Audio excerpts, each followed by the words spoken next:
Depuis ces dernières années, l'apparence physique de Benoît Magimel a changé. Dans Le Parisien, il revient sur son corps qui subit ses tournages intenses et à qui il fait faire le yo-yo. Ce n'est pas avec un, ni deux, mais 3 films que Benoît Magimel se rend au Festival de Cannes.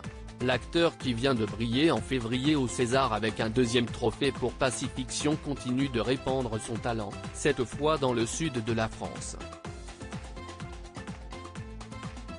On l'a vu défendre Rosalie de Stéphanie Di Giusto, la danseuse, avec Nadia Tereszkiewicz, Benjamin et Anna Biolay, présentés dans la section Un certain regard, ainsi que le long-métrage de Lias Belkedar, Omar la fraise, dans lequel il partage la vedette avec Reda Kateb et qui figure lui dans les séances de minuit du Festival de Cannes. L'acteur a également une œuvre qui concourt pour la Palme d'Or, La Passion de Dodin Bouffant de Tran Anh Yeung, celui à qui l'on doit l'odeur de la papaye verte. Une riche actualité pour l'infatigable comédien qui reconnaît que ce rythme a peut-être eu des conséquences sur son physique. Avec beaucoup de délicatesse, son interview dans Le Parisien du jeudi 25 mai met en lumière son corps plus puissant.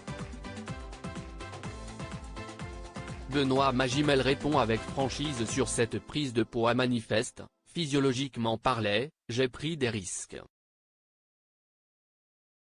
Si est difficile de faire le yo-yo comme je l'ai fait pour De son vivant, qui lui a valu un César en 2022, où j'ai perdu 3 fois 20 kilos et de se relever de ça. Après, il faut vivre avec cette puissance et cette corpulence. Là, j'aimerais bien m'en défaire un peu. Pour cela, il faut arrêter un peu de tourner. J'ai envie de faire une petite respiration. L'occasion pour lui de prendre du temps pour soi, certainement avec son épouse Margot Pelletier et ses enfants, Ginina, qu'il a eu avec l'actrice Nikita Lespinasse, et Anna, dont la mère est Juliette Binoche. Une performance particulière, avec sa célèbre ex-compagne Juliette Binoche est d'ailleurs à ses côtés à Cannes, puisqu'elle partage la vedette avec lui dans La Passion de Dodin Bouffant.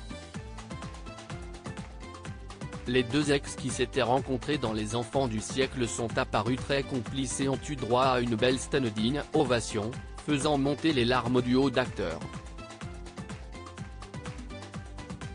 Sur le plateau de cet avou, elle avait ajouté que son partenaire avait pleuré lors de la projection en voyant un drame arriver au personnage de l'actrice oscarisée, ça veut dire que je compte, un petit peu.